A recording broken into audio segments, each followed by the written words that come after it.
I'm not sure I can. I got it. Okay. I'm not sure that that can be overstated just how big of a deal that is. Argentina, which was one of the wealthiest countries per capita on earth at one point, has been in roughly a century of various forms of statism, socialism, Peronism, which is sort of this like centrist, populist statism, so-called conservative statism, and their problems have just gotten worse and worse and worse and worse. And it took one candidate who was elected to a relative, they call it the Chamber of Deputies, so he wasn't really high in the level of government. It took one to say, to completely reject that and basically just tell the truth and say they're all scamming you. You're being robbed. This entire political class is pretending to be fighting each other on your behalf, and they're not. It's all a scam. And the people realize that, and they elected him. And now we're going to see how successful he's going to be. But just the fact that not only did he get elected as a libertarian, but he got elected on an explicitly libertarian, almost, I mean, he himself is an anarcho-capitalist, but an almost anarchist platform, is incredible. There's another one that's not quite as well known, and it's in New Zealand, where the ACT Party, which is their version of the Libertarian Party, is now the junior partner in a coalition that just took over the New Zealand government earlier this year. And again, they did it explicitly by saying, you were failed with gun control. We've not been made any more safe because of gun control. You were failed with the lockdowns and mandates, which were some of the roughest in the developed world, and our COVID numbers were no different than any other country similar to ours. And you've been failed for the past 30 plus years with terrible progressive economic policies that are ruining our economics and making everything worse. And they actually pulled the senior partner, I forget the name of the party, but they're a conservative party, pulled them into more libertarian policy and more libertarian rhetoric as well, and they got elected on a landslide on that. So obvious, and these are two countries that were not well known for being bastions of libertarian thought. Now, I see that same frustration here in the States. We obviously have a very corrupt system that makes it exceedingly difficult to run as anything other than a Republican or Democrat. But where I've seen hope, and I want to kind of caveat this with the fact that my organization, You Are the Power, is not aligned explicitly with any political party. We're a 501c3 nonprofit. We do issues-based activism. We work with local and state libertarian affiliates, but we also work with local and state affiliates of other parties as well, and we work with groups that aren't political at all. But we have a libertarian message, small L libertarian ideological message. And when we find people who are being harmed and abused and disrespected by their local governments, and we organize people in those communities around them, we don't water down what's happening there. We explicitly say this is happening because this government, whether it's city council, the sheriff's department, whatever agency or department we're going after or official we're going after, is not respecting people as individual human beings. It doesn't matter what party they're a part of. It doesn't matter, what their promises were in office or who donated to their campaign or any of that. It doesn't matter if they get replaced with someone else. The people in that position are not respecting us as individual human beings. And until they do, things are going to continue to be this way. We're going to continue playing whack-a-mole until we decide not to do it anymore. And the only way to change this is to demand respect as individual human beings. That's an explicitly libertarian message. And it's connecting with soccer moms and people at the 4-H club, not 4-H club, the Optimist Club and Rotary Club. It's connecting with everyday people that if you tried to explain the nap to them, their eyes are going to glaze over before you even get to the word aggression, right? But if you can explain it in a way that connects with them, then they not only agree with it, but it makes so much more sense than anything else they've heard because it's the truth that they connect with it immediately and they get excited to be involved. That's what we're seeing with You Are the Power. That's what we're seeing with the election of Javier Milei. That's what we're seeing with the election of the ACT Party. That's what we're seeing with the growth of libertarian parties and movements across the planet. We are seeing people who are frustrated with the status quo, and we're seeing libertarians meeting them where they are with a message that isn't watered down, isn't pandering, but is tailored to the concerns of its constituency, and a overriding message of this is what happens until we are respected as individual human beings. And we are the only party that's proposing that. We are the only party that's proposing dismantling this system of theft and replacing it with one in which you as an individual human being are being respected. And the government's only purpose is to affirm and protect your life, your rights, and your property. And that's it. And so I think that that can carry you forward very well. The day-to-day brass tacks, non-ideological stuff like barbecues and things like that, getting people that are already liberty-minded out just to hang out together, that's going to serve you well in growing your ranks and getting the people out that are going to do it. And as you do that, you can use a message that actually connects with people on a day-to-day basis. And I'm excited to see what you guys are going to do. So I'm really happy to be here. I'm glad that I can be a part of this. I want to do something in person with y'all though, and I'm not just saying that because you're on like the most beautiful part of the planet, arguably. But that's a part of it. I'd love to come out if we can figure something out where I can get out there and attend some kind of event or maybe your next convention or something. I'd love to be a part of that. I would love that, Spike. I'm really glad, and thank you so much for joining us tonight. Man, like this is really cool, and yeah, we would love to do something in person. I'd love to get the. I mean, that would just be a mutually beneficial thing. Before you go, Yeah. Aaron Toman is going to be running for United States Congress, and he had a question for you. Aaron, do you want to ask, or is your Yeah, signal yeah, bad? yeah. Go ahead. I wanted to give him a chance if he wanted to go ahead and throw that out there, but sometimes his signal's bad, so I can read it if he prefers. Aaron, you have the floor, sir.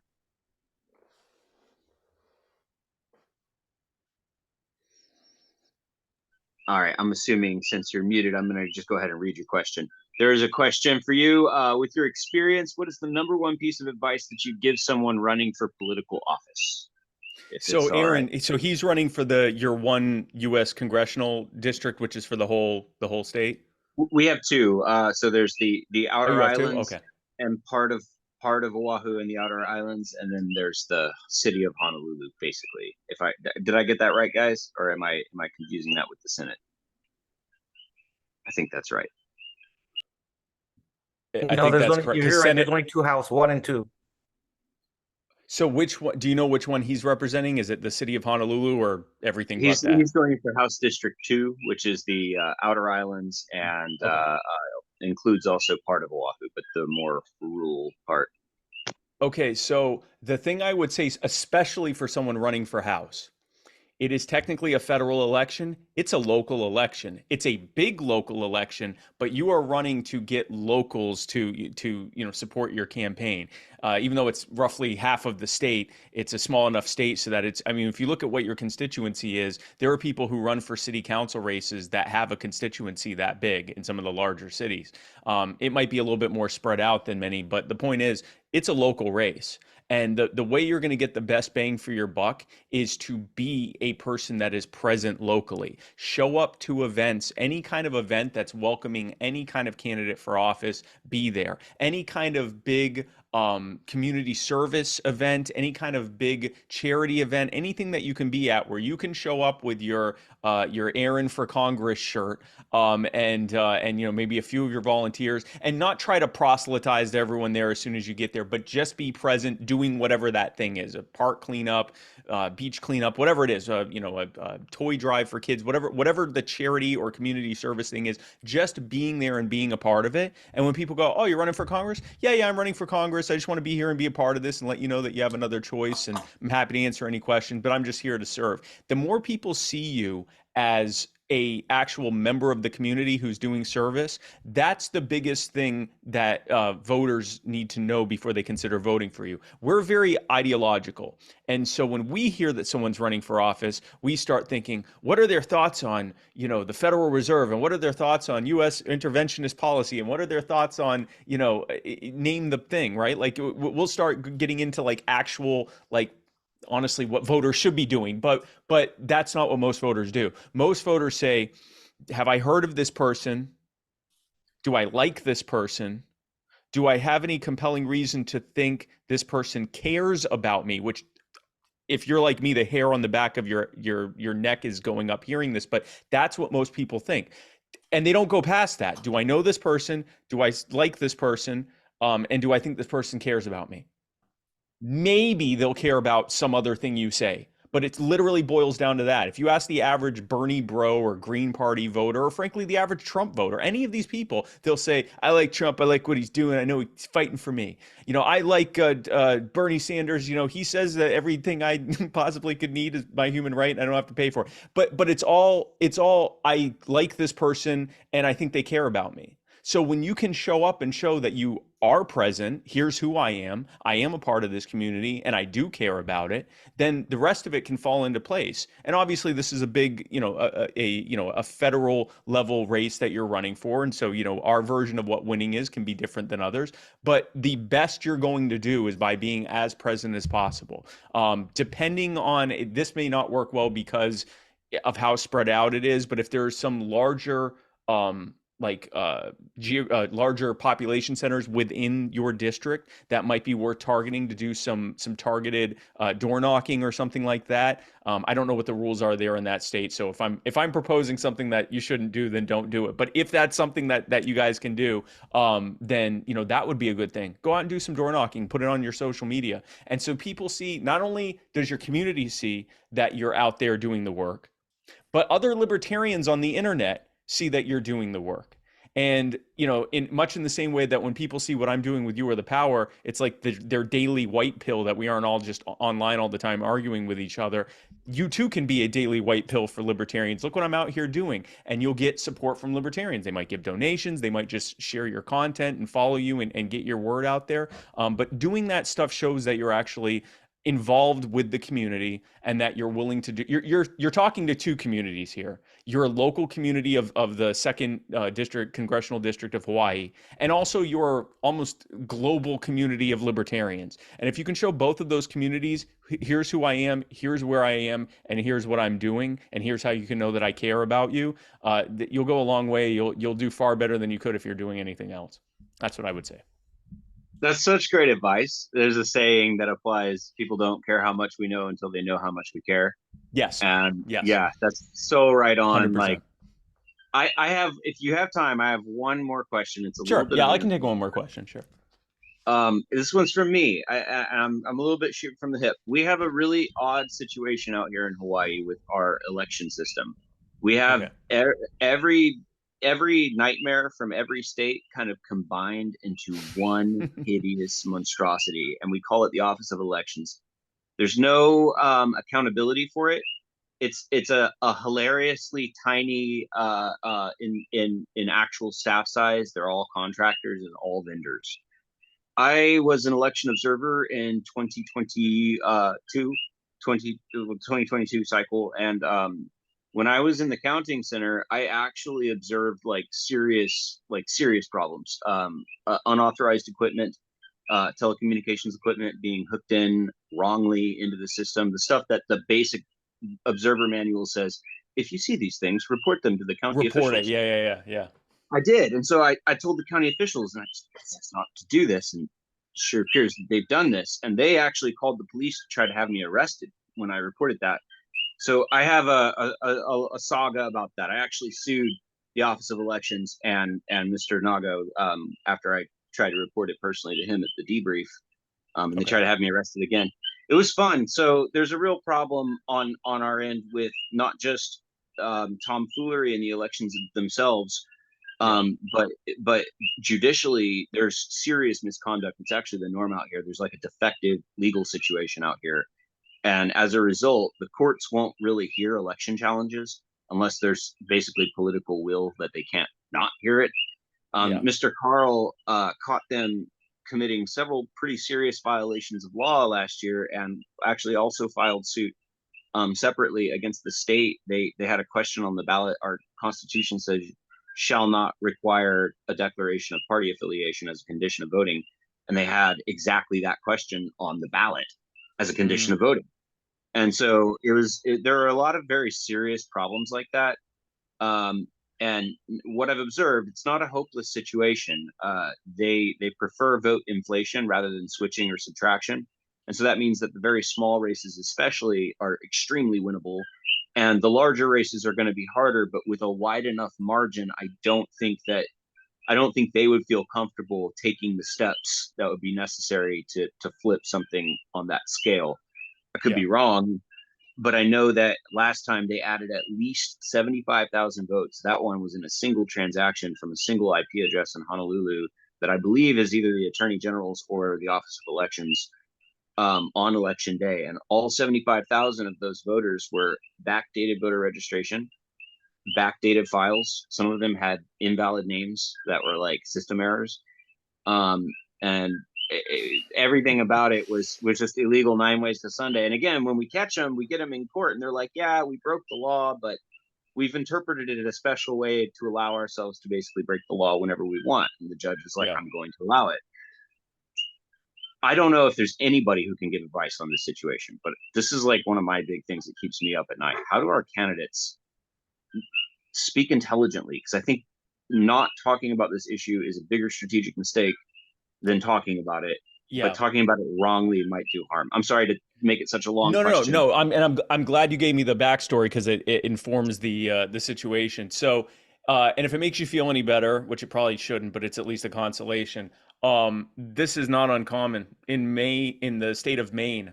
They completely eliminated from the rolls, purged from the rolls, all registered libertarians, just them.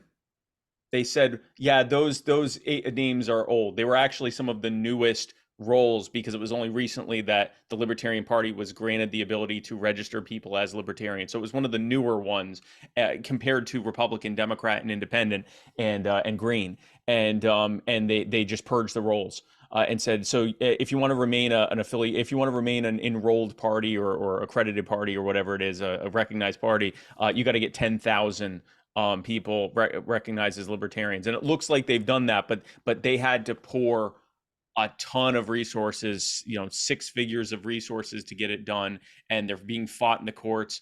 Lars Mapstead, one of the people running for the Libertarian nomination, he himself poured like $50,000 into it just to get that ballot access. It's insane. And it was the same thing. They took it to court. The judge said, yes, this was illegal. It shouldn't have been done this way, and explained all the different ways. And I'm going to allow it.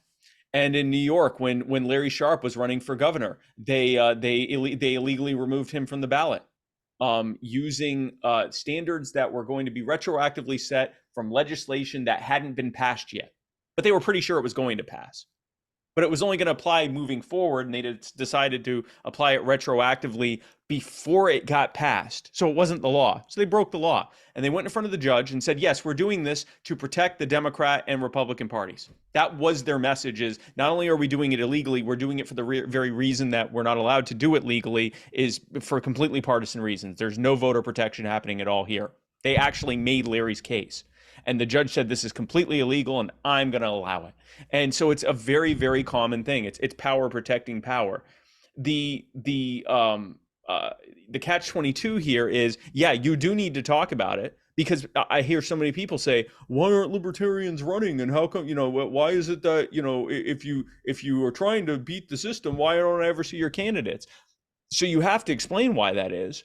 But you also have to be intelligent and careful in how you say it, because if you only focus on it, then it sounds like you're basically making the case for why no one should vote for you, because it's a lost cause. So it's like this catch-22 where, like, yeah, we have to address it, but we also have to do it where we're not basically saying, hey, look, we're giant losers, we can't even get on the ballot, right? So, or not even we're giant losers, but hey, it's impossible for us to ever get anywhere because we can't get on the ballot. People go, wow, that's terrible.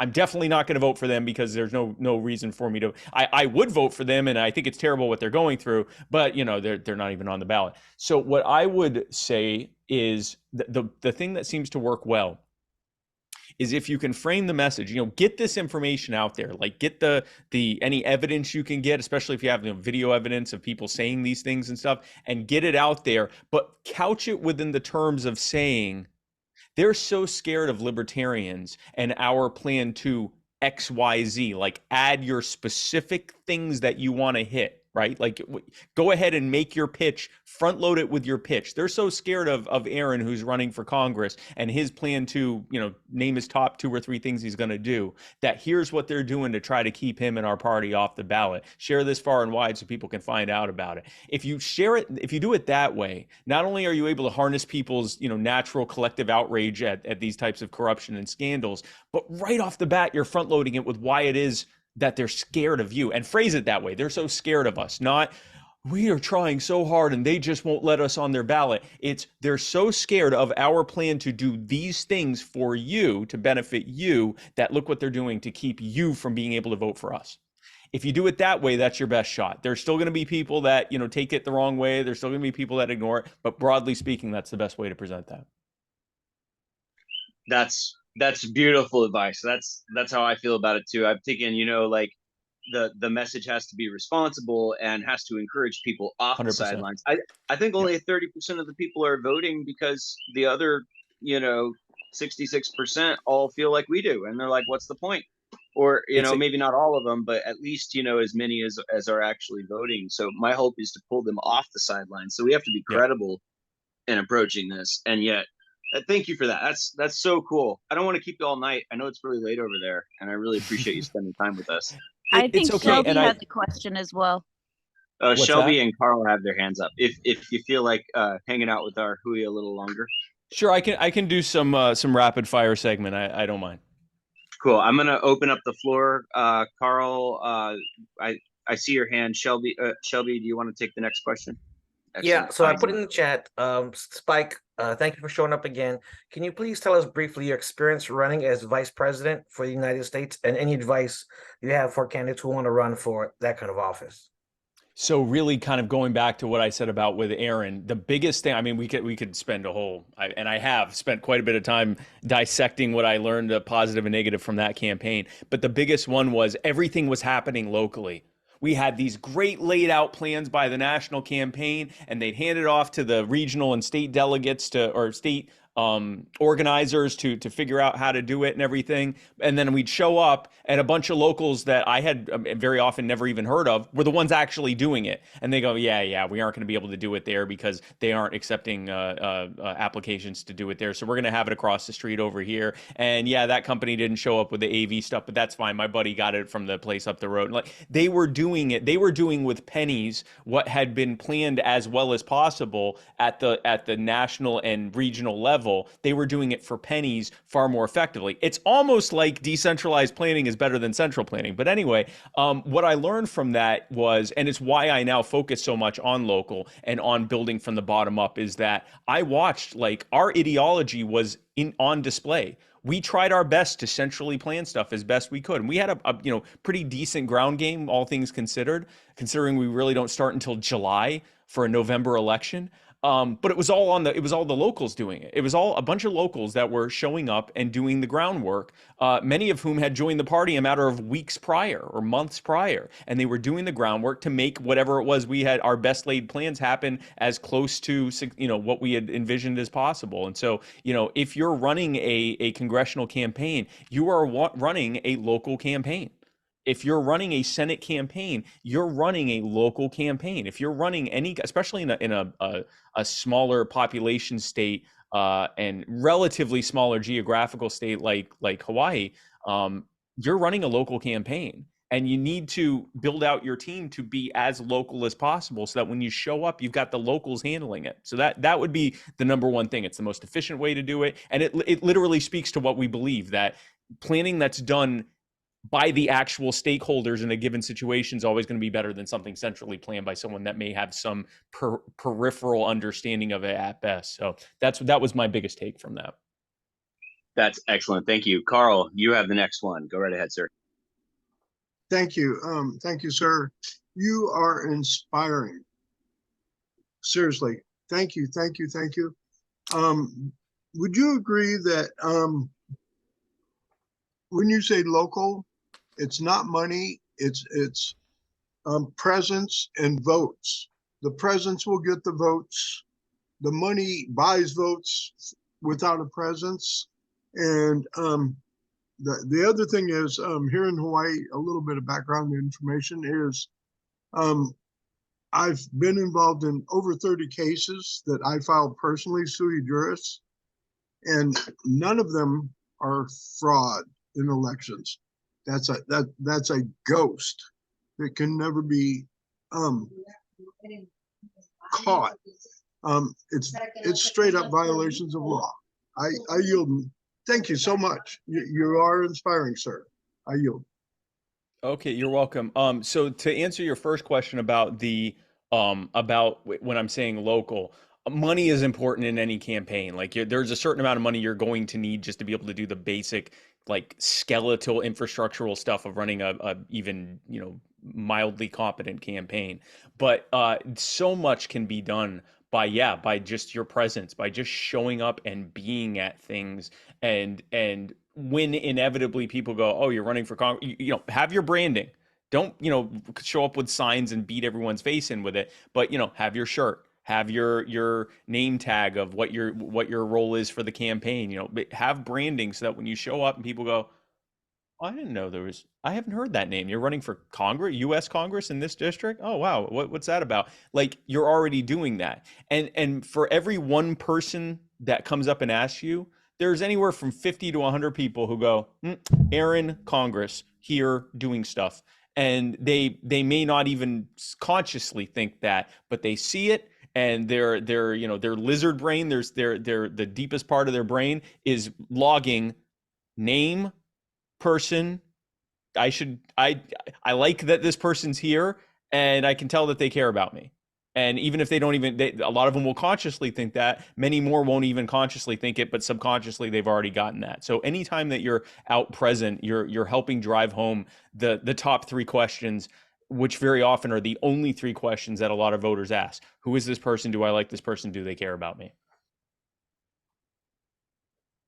Excellent. And I think Excellent. there was one other. There's one more. Dan, go right ahead. You have the floor, sir. Like Dan Decker, I'm the treasurer. Just had a quick question about for running again for president. Oh, if I'm going to? Yeah. So I haven't ruled it out. It is. I will say this: it's nothing I've ever said, man, I want to run for president. Like, it's never been it's nothing that is a personal political ambition, and I don't see it as a particular ego stroke either at this point. It really, if I do decide to do it, it's going to come down to, I've determined that that's the best way that I can help the liberty movement. And really, there's two main lanes that I'm determining right now on which path I'll take. Either continue doing right now what I'm doing with You Are the Power, continuing to, because we're having incredible expansion and growth across the country. We're opening up chapters in other countries. We're about to officially announce You Are the Power Australia. We're working on a You Are the Power in Guatemala, might possibly have a You Are the Power in Czech Republic and in Argentina. Like, we're working on these things in real time. So continuing to helm that, be at the helm of that, and let other people that are currently have one of them run for president in this cycle, or put a good team in place to make sure You Are the Power continues to meet its goals and continue to grow and expand and help people and grow the liberty movement, and take basically a year-long break to run for president. Because if I'm running for president, I will, technically obviously be seeking the nomination, but I'll be jumping into a general election campaign. I'll be doing, the stuff I need to do to try to get the nomination, but my bigger focus will be on running directly for president. We can no longer have candidates who don't start talking to the other 340 million people sometime at the end of May. That just doesn't work. And I've actually been happy to see some of the candidates begin to do that work even before they get the nomination. That's certainly what I would be doing. The bulk of my focus, if I were to run, would be for everyone else. I don't have to convince you to be libertarian. I can you're already a libertarian. So I'm going to let, if I were running, I'll let you know that I'm running. You can decide if you want to pick me or not. My main focus is going to be on bringing other people into the party and the movement, if I decide to run. So the decision will be coming sooner than later. I haven't ruled it out, but it really comes down to that. And I'm not going to be vague or obtuse about it. Once I know, everyone else will know pretty soon after that. That's cool. Thanks for sharing. What's the best way to get in touch with you? If I can slip in one more question. Honestly, the best way to get in touch with me is on my Twitter. I get between 50 to 100 messages on my Facebook and almost the same on my Instagram. My Twitter's somewhat more manageable. I get on average around 20 to 30 messages. So I don't see everything that comes in, but I'm far more likely to be able to see that than what comes in on my Facebook. For my Facebook and Instagram, I actually have someone who does nothing but check my messages and to filter through it. So that's the easiest way to get in touch with me. Awesome. Hey, thanks a lot, Spike. Appreciate it. I appreciate you. Thank you, Dan. And thank you guys for being a part of this and everything that you guys do to keep Liberty going and to make Liberty win in Hawaii. Like I said, I would love to come out and get to see you guys in person and hang out and do an event of some kind. And let's keep fighting for Liberty, guys. I appreciate everything you do. Let's make it happen. And it's almost 1 o'clock there. And so I just want to thank you again for spending the time with us. It's so awesome. Of course. Very much. Of course. Yeah, I'm happy to do it. You're a I'm rock happy star. to do it. I'd totally vote for you. Well, I Thanks, appreciate that. I appreciate that, guys. And enjoy your beautiful weather. Don't cry for me here. It's like 55. I know that you don't even know what that is, but it's like 55, 60 here. So enjoy your, I assume, 70s or 80s weather in your paradise island that you live on. But have a great rest of your day, and I appreciate y'all and hope to see you soon. Be blessed. Much love. Aloha or mahalo. Is it aloha? What do I? Aloha is hi. Hi. Mahalo is thank you. Mahalo. Is Aloha. thank you. Yes. Aloha. Okay. Okay. Bye, guys. Thank you. Much love. Well, that was Spike Cohen, everybody. That was a real treat. I'm super glad he wanted to come. That was really cool. That was really cool. How is everybody? Any thoughts? Anybody want to take the floor? I'll go ahead and open it up. If anybody's got anything to say, feel free to raise your hand. See, Brady, we're actually kind of on a time crunch right here, Chair. Oh yeah. That's true. Well, we are technically in a meeting. What's our time looking like? What time do we need to wrap up by? The bylaws say an hour and a half, and we've already spent 40. Okay, no problem. Do you want to go ahead and throw the agenda up on the screen and we'll see what we can power through?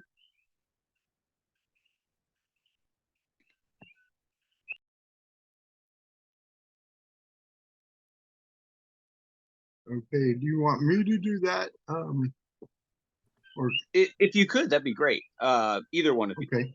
Thank you. Okay, let me see.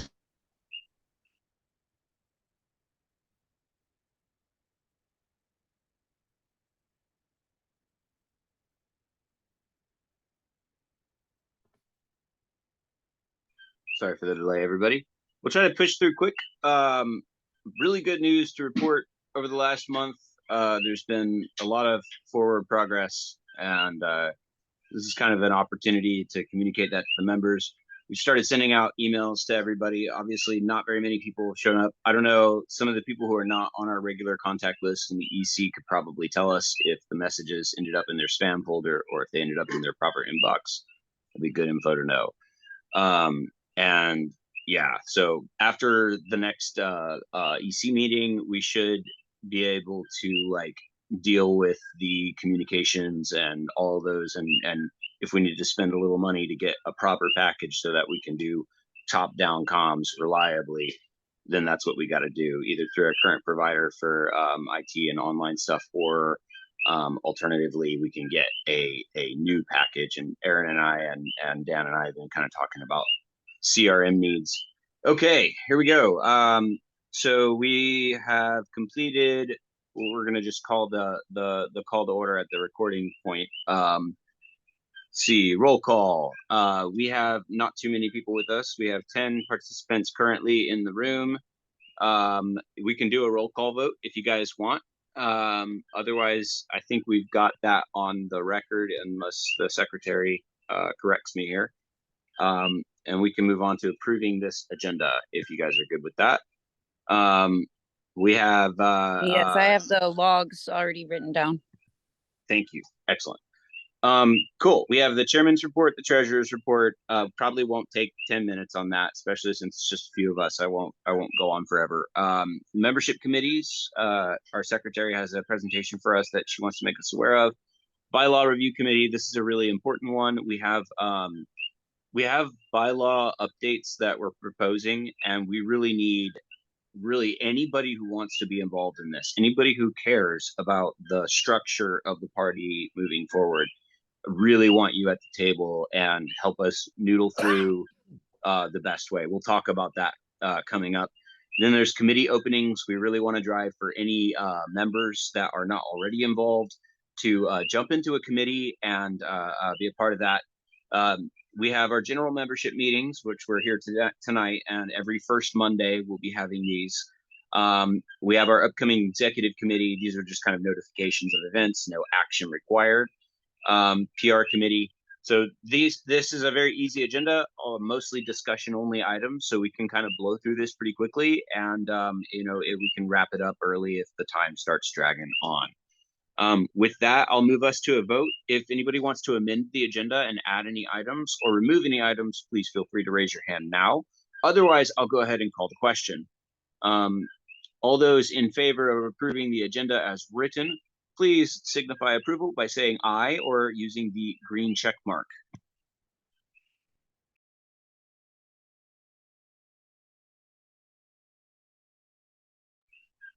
Excellent. And of course, all the members, any dues paying member may vote in any of the votes happening tonight.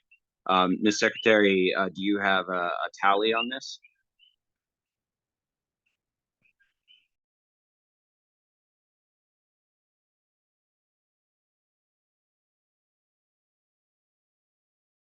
I'm counting 1, 2, 3, 4, 5, 6 in favor, and I have 7 in favor, and I have 2 with no response.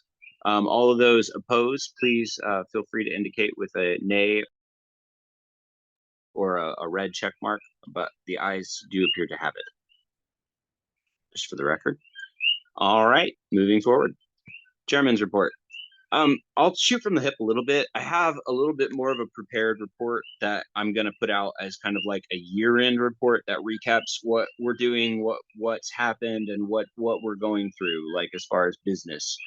With our membership data and everything, we've been working hard to make sure that we get that all properly authenticated in the right place so that we can work off of these lists and make sure that we have the proper redundancy and control over the data. So that's been something we finally have gotten to the point where we can just actually start emailing in mass. And so it's been a lot of copy paste individual data entry because we have too many people for a free MailChimp account, and the current status of everything is still kind of we haven't gotten a new CRM provider yet, and getting into like some kind of contract is a bit of a problem. So I'm kind of looking at maybe experimenting and trying some trials and seeing what works the best before we entrust our organization's most important assets into a new counterparty. And that's just kind of where I'm at on that.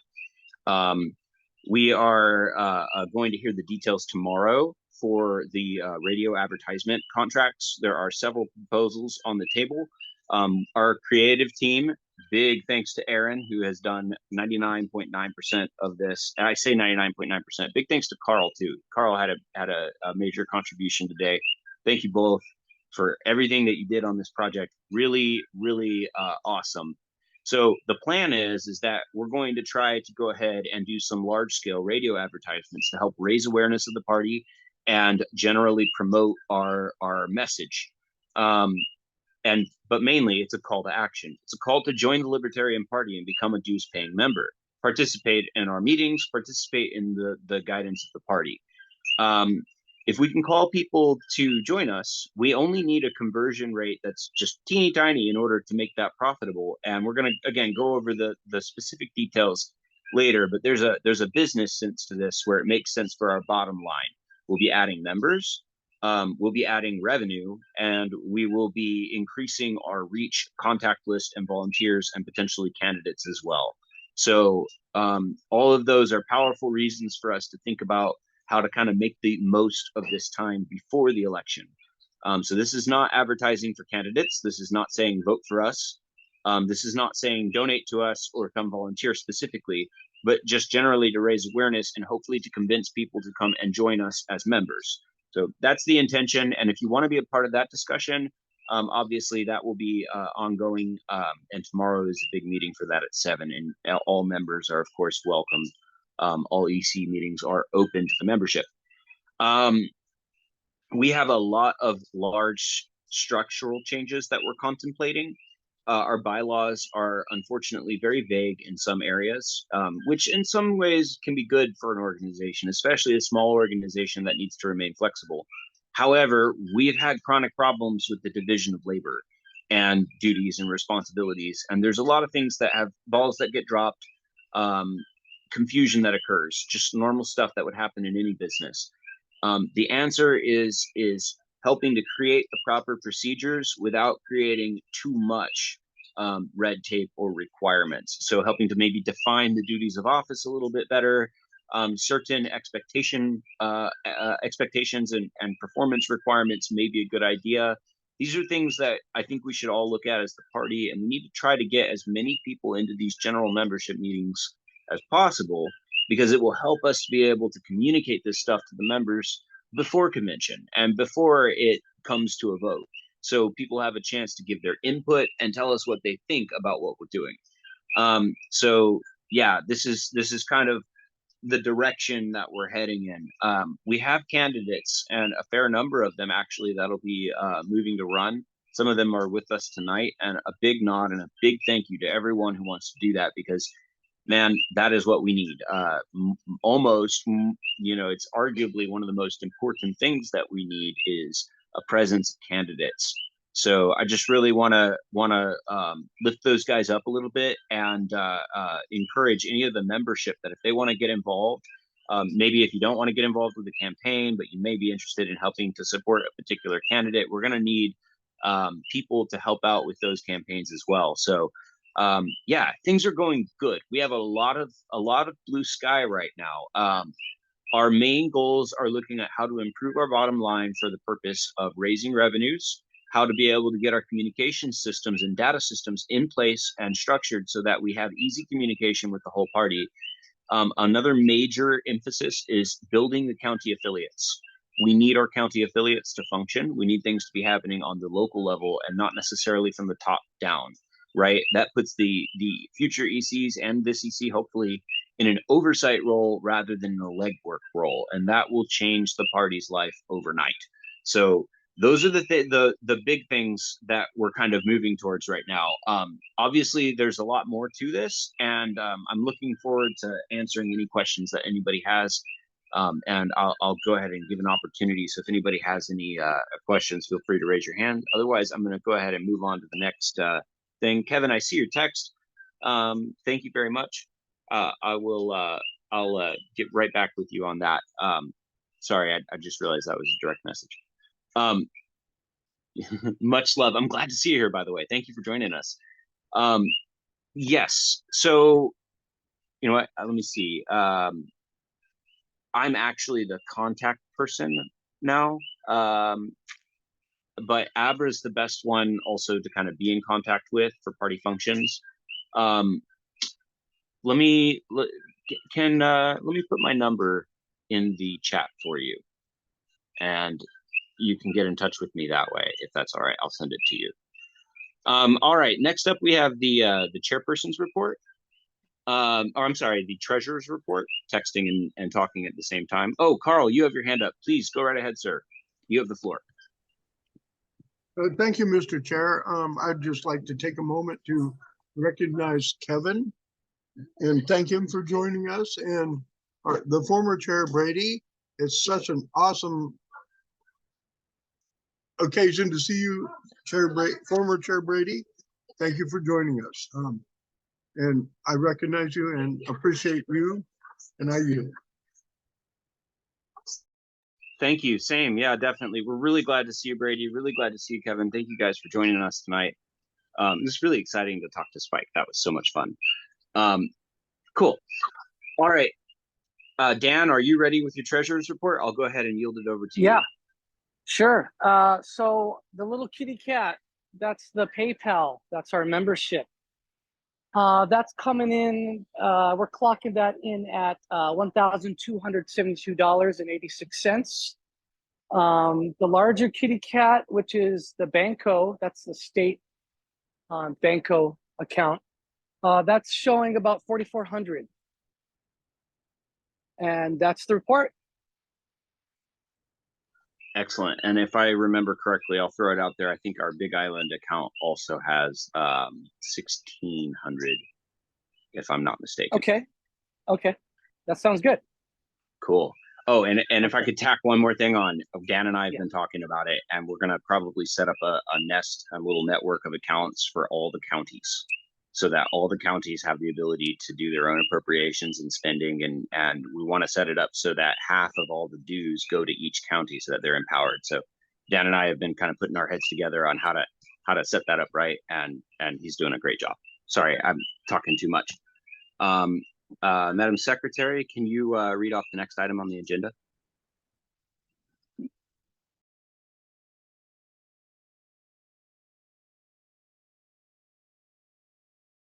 Madam Secretary, can you read off that next item on the agenda for us? Awesome, cool. We have a membership committee. I believe that's you, Abra. You have the floor, ma'am. Go right ahead. It is. Let me grab my notes up real quick.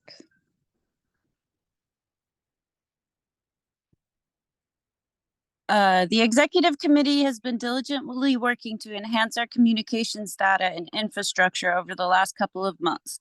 While I appreciate volunteers from the EC who have stepped up to keep this process running smoothly, it is important to note that the responsibility is only ours for the short term to assist in the transition process. Ideally, individual counties should handle correspondence and organization of their contact lists according to their specific boards and precincts. To assist in this onboarding process for future membership committee representatives, I developed a comprehensive training documents. These materials will serve as valuable assets for both future trainers and trainees. They will provide a unified roadmap for representatives, regardless of their skill level, and are actively being applied and tested by our EC members. We are providing resources that cover various aspects such as communication techniques, data management, privacy practices, and more. We aim to streamline the transition process for new representatives by equipping them with a full understanding of their roles and their responsibilities. All of these onboarding instructions are integrated into a dedicated Google Drive filing system. This system will facilitate easy access and collaboration among pre-approved membership committee representatives. It acts as a centralized hub for storing and managing critical documents and sensitive information. It's been designed in a scalable and replicable way for our volunteers to use in the future counties, districts, and precincts.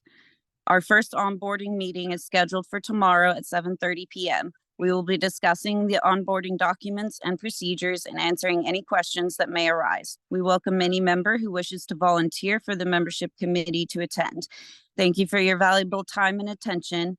And if you are interested in becoming part of the membership committee, please reach out to me at lphisecretary@gmail.com. I yield my time.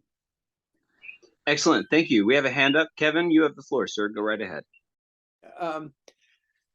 I'm getting used to Zoom meetings. I really liked having Tracy Ryan's phone number on my phone, and the fact that she would pick up the phone was really nice. And then I think years ago, a Dr. Spangler was very involved in the Libertarian Party, and it was nice to be able to stop by his house and get information. But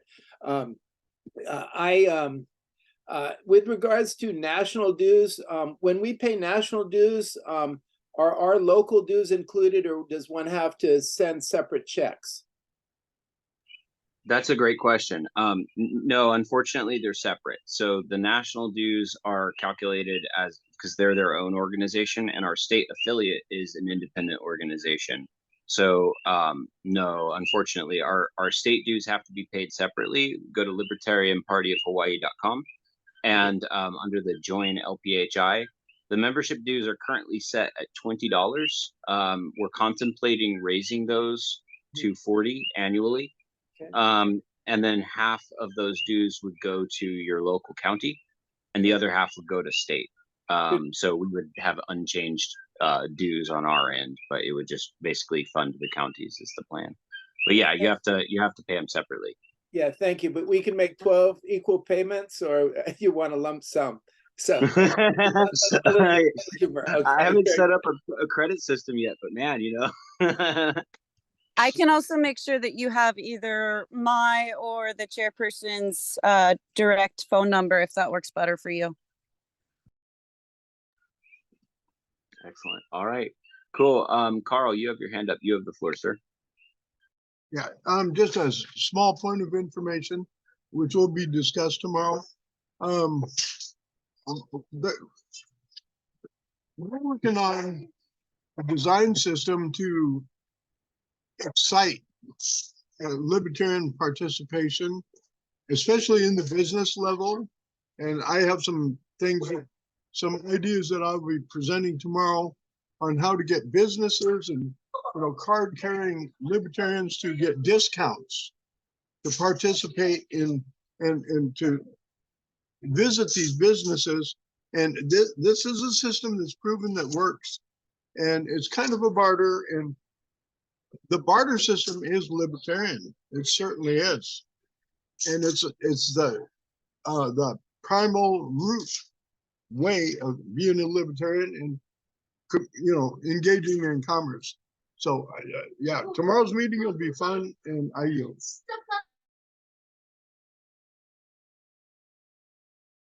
Excellent, excellent. Thank you. Cool, excellent. Do we have any other questions, or should we move on? Ms. Secretary, would you like to read the next item on the agenda for us? I think the next item is the Bylaws Committee review. Excellent. Okay. Could I get a little bit of a screen share assist? I'm not going to read through the whole thing, obviously, because it's kind of prohibitively detailed, but I would like to blaze through it. I can try it from my phone. Carl, that one has to be on your end because I Oh, don't have that capability. Then let me go ahead and do it. Let me try this really quickly and see. I'll do this. All right, guys.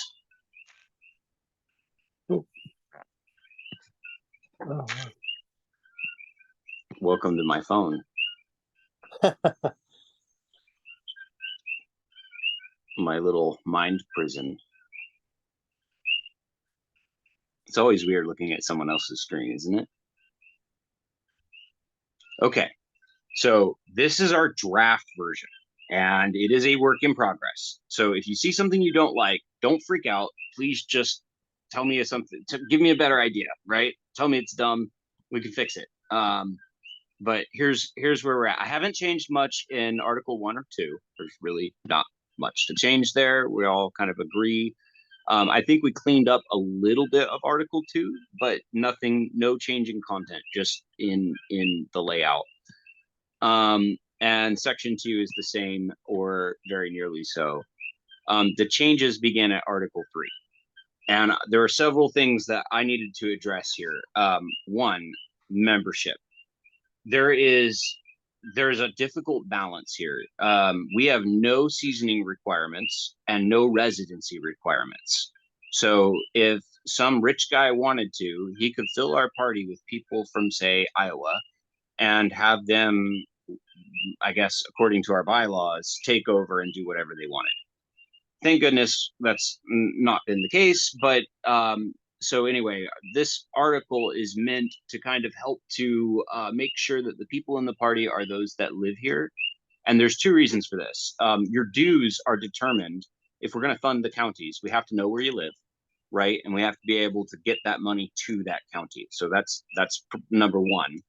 And then number two is we want people who are actually registered, actually going to vote. That's what really matters in this. And we want people who are around, but we don't want to close off the people who have kind of closed off from the system. People who don't interact with the system, we want them to be able to be members too if they want to get involved. So like we want to open the doors as wide as possible, but we don't want to leave ourselves open to being taken advantage of. So this is tricky, and I really welcome any thoughts on this.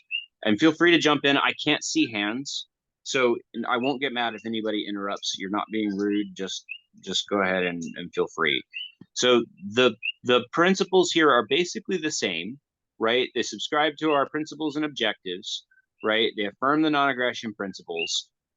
This C is new, though. Are registered to vote in Hawaii. Gene was suggesting saying live in Hawaii.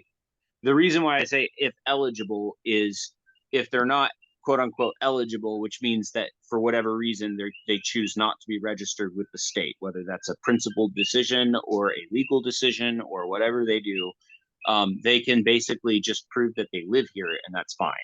If they live here, they're paying the dues 20 and 20, right? If they don't live here, we've made the ability, so this is just kind of a basic overview, membership rights and privileges, what it is.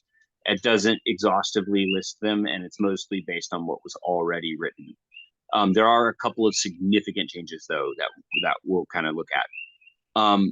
So there are now 5 levels of membership. This is partly based on what some other states have done in their bylaws, and we haven't changed this yet. Obviously, this is a proposal, so don't freak out. Basic members, the idea there is any libertarian voter has a right to come around and hang out, participate in their like precinct level, county level activities. They don't necessarily have the right to vote in party proceedings. That's dues paying members only, which we call sustaining members. Sustaining members are your ordinary members like we have today. Those who pay dues and they're what we currently consider a member, right? What this does is this opens the door for people who are not that involved, not that engaged. We're not really going to get their dues, but we might if we include them, and we might get use out of them if they come around us. It might help us to open our hui a little bit more, if you will. So that's the idea behind the basic membership. It's kind of crafted off of some ideas that, like in Oregon, which is not a shining example of libertarianism, but in Oregon, they basically say if you're voting for libertarians in the election, you count as a party member, right? Anybody in the state of Oregon can do that without paying anything. So that's very interesting. I don't know how they get anything done, but yeah. So, but I did appreciate the openness of that, and I thought there's a way to preserve that without, roasting the goose, if you will. Traveling members are members that do not live here. If they pay more, then we could waive the residency requirement and just set it up so that if they're paying us to sustain our operations, then they get the same rights as a sustaining member. And my thought on this is like, there's people here who own like a vacation house, and they're going to want to have a say in what's going on out here, but it's not their primary residence. They're not registered to vote, right? We don't want people who don't live here having an outsized influence in the party, but we don't want to kick them to the curb either. So this is kind of a good middle ground that I thought of. And if somebody has a better idea, that's great. I added something in for auxiliary members in case we wanted to add organizational things. I'm totally fine with taking that out. But the danger is that if we don't say something about it to forbid it or provide rules for it, then it could theoretically be done, right? If it's not prohibited, then it's probably allowed if the body votes to do it. So this will help if there's ever like a big organization that wants to come around, wants a say in what we're doing. It will limit how much influence that they actually can get out of that, is the way that I've set that up. And we can look at more detail on that outside of a meeting, and we can go over it. The party dues, sustaining membership, I'm talking $40, half to the county affiliate, given that the county affiliate is eligible in good standing. And the reason I say that is right now, if we started giving money to the Big Island account, it would probably be a CSC violation, because our Big Island affiliate is not technically in good standing because of the way that we filed last year and I don't think it's anybody's fault particularly. There's a lot of complexity there that we can talk about. I know anybody who's trying to get the county started, we might want to like start a committee to or just have a group thing that we do so that we can make sure we're all on the same page with the requirements, so we don't drop any balls this year for our counties. So we're looking at allocations. What happens if there's like, say we have an account for Maui, but the party there goes and fizzles out and there's nobody there, but they've got, 10 grand in the account. It may not legally be able to sit there.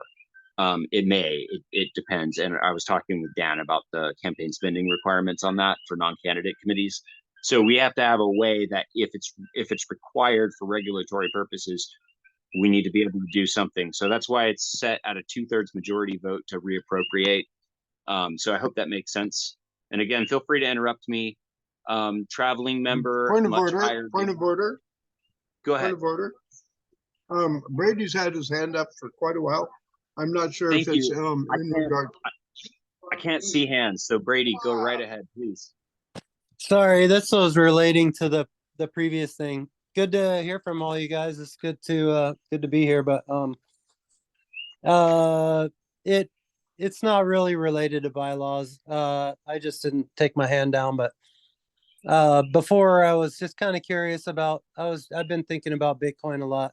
It's been going up like $2,000 in the last day or something. I was just wondering if you guys had revisited the Bitcoin policy or anything, or the crypto. I know that our state is super restrictive. Hawaii's laws are bullshit, but I was just curious about that. It doesn't have anything to do with bylaws, so I kind of No, it's a great question. yeah. It's a really good question. Dan and I were talking about that today, actually. Yeah, so I think I'm going to take Joe's advice on that and the CSC's advice on how to do that through a third-party entity. That means we Yeah. kind of need somebody outside of the EC to help to quarterback that, but we Right. can, and I have all the accounts and everything. I was even talking about maybe looking at starting some kind of like donation clearinghouse kind of business concept for, there's a need for political parties to basically KYC all their donations, and Yeah. a clearinghouse would do that and could be run profitably on that side without costing political parties much or anything in order to get their crypto donations and whatnot. So but yes, Brady, I'm 100% there. Dan and I are kind of full steam ahead. We've Cool. had the banks thrown out some things to kind of speed bump us. That's just taking forever, unfortunately. So I bet. Yeah, I we're believe it. we're just kind of plowing through all that, and as soon as that's done, it'll kind of open things up a little bit, so we can just be like, boom, executive decision. Right on. I don't know if Well, that fully answers, but yeah, dude, I see the price. I'm like, oh no, man. it's good. I'll talk to you. I'll talk to you offline or whatever. I've been meaning to give you a call. I just have been busy. Oh, But, awesome, man. No, I'd love but that. I'd love let's- that. Yeah, I'm glad you're going over the bylaws. I took a look at them, but I didn't really read through them fully. So No worries. We'll try to I'll make it just quick. I'll go back on mute and let you keep going with that. And feel Thanks, free man. to interrupt me. I can't see Here. any hands. Oh yeah, If I you was need eating any, dinner, so I was off video. But anyway, go ahead. if you need any extra time, we can omit the committee openings. That was already covered in the last GM meeting. Okay. I'll try to breeze through this as fast as I can. The main thing, the biggest change is to the membership. That is the single biggest change. The rest of the things are more like establishing kind of just some organizational baseline basics, stuff that we would be expected to do. This is a little bit of me being me. This non-discrimination policy that we had, I turned it from non-discrimination to non-discrimination and anti-infiltration. So like, if somebody is like, hey, I'm a CIA operative and I want to join your party and run for, an executive position, I think we should have the right to say no to that. Doesn't mean we have to, and I don't want to tie anybody's hand here, but I do think that those kinds of conflicts of interest, like if you're a card carrying communist, right, you shouldn't really be near the party. And if you are, we have a right to know about that. That's a major violation of the NAP. Right. And there's also a concern over, remember, the NAP also includes, one of the forms of aggression or force is fraud.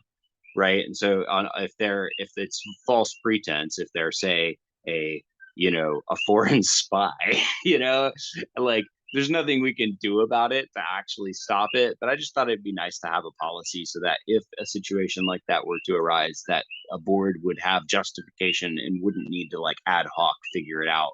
You know, just yes, you have the right to say no. This kind of person is persona non grata, as long as you're not discriminating on a legally protected characteristic and solely on the basis of the NAP. That makes it black and white, I think. But again, somebody might shoot me down on that. That's totally okay. Not married to it. Renewal and termination, it's just expanded to just simplify the process. You guys can check that out. It's kind of boring. The levels of membership are defined. There's the requirements in Article 3, Section 1. This is a free level of membership, basic membership. They have a limited right to participate in certain general membership votes, such as precinct and district votes, or in the event the state party decides to hold an internal primary. We're not certain that we fully can, but we think we can. And Hawaii's open primary is an absolute mess. And if there's any way for us to avoid that, I thought that would be a good idea. But this brings up an issue that I was on the other side of the previous year.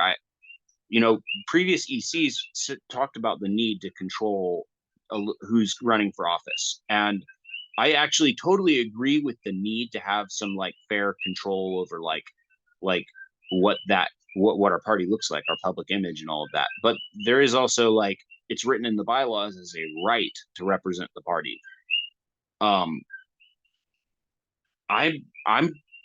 What I don't want is I don't want gatekeepers. I don't want us or any future committee to be gatekeepers. So what I did was I wrote in a way for the party to control who's candidates, right? So who gets to go forward, but it's not just the EC making that decision.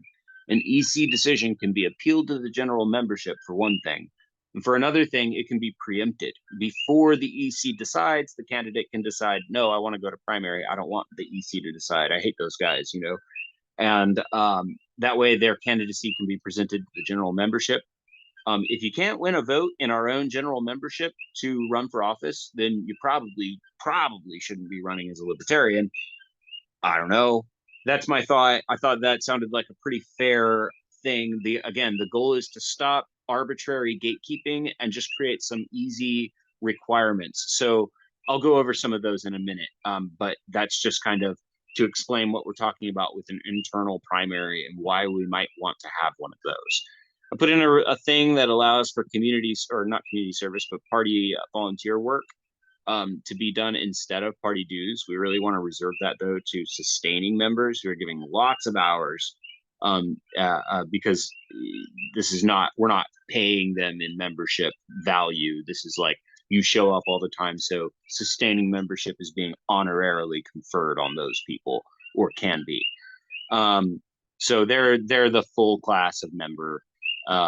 There's really nothing beyond that other than lifetime members who just don't have to renew and they don't have residency requirements.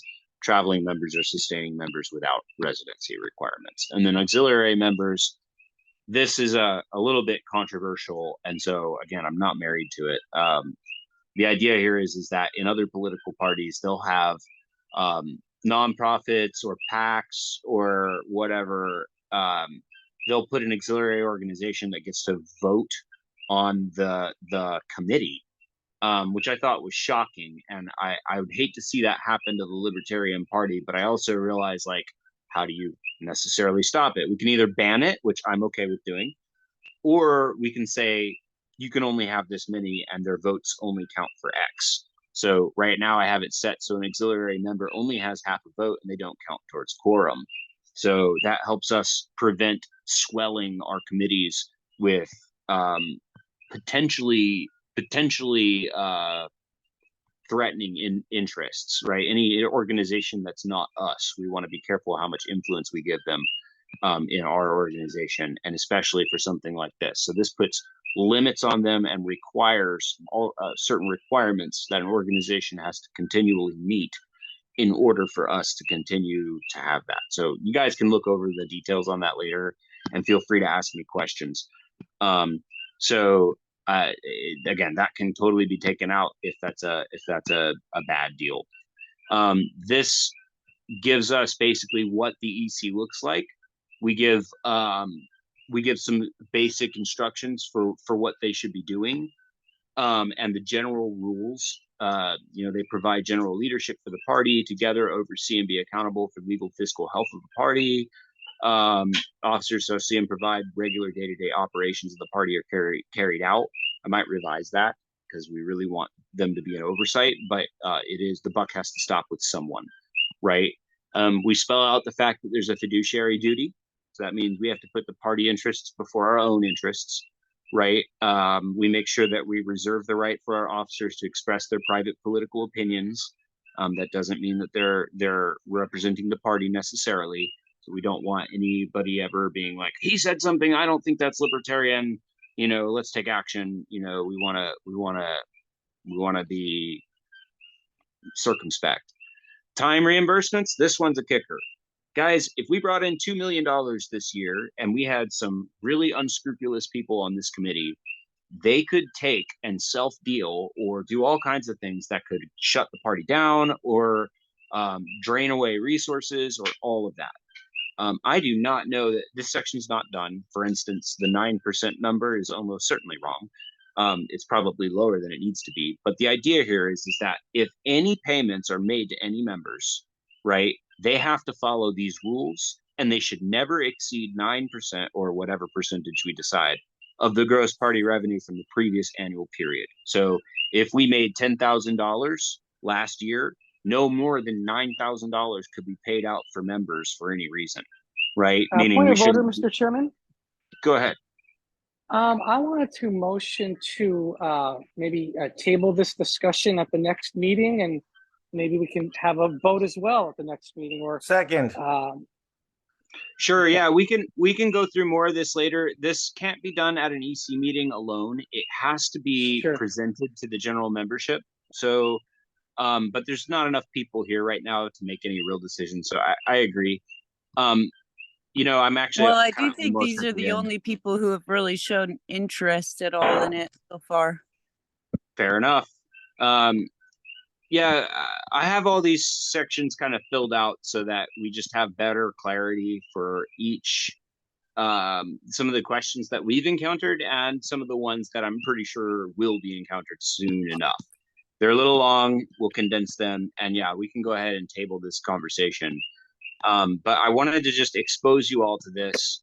I did rework Article 7 to be very detailed and ensure that we never have any confusion over that process. And I also put in a provision that for disagreements in the party, we should seek arbitration before any disciplinary action is taken.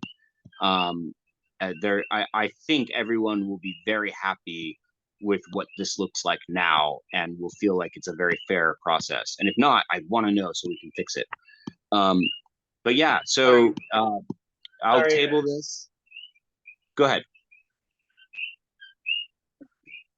I'll go ahead and table this this thing. We've definitely gone a long time on this, and I apologize for that, guys. As you can see, there's just a lot of content. So help me out with this.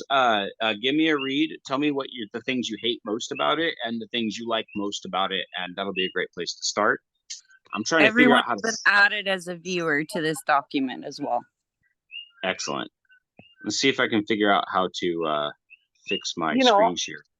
Mr. Chairman, I was so I was hoping that we could go through it together, but at a later time, right?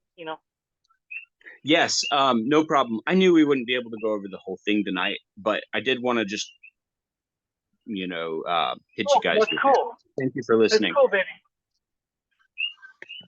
All right, cool. Let's see. The next thing on the agenda, if I remember correctly, is the membership openings or the committee openings, which we can table that as well.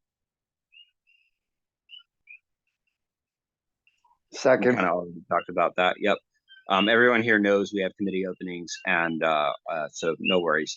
And we all know about the upcoming events. So we can actually adjourn the official portion of the meeting and just go into a little bit of informal discussion. And I'd like that. If you guys are welcome to leave after we adjourn. But before we do, is there any other thing that we should talk about on the official business side, or are we pretty much good? I second the motion to adjourn.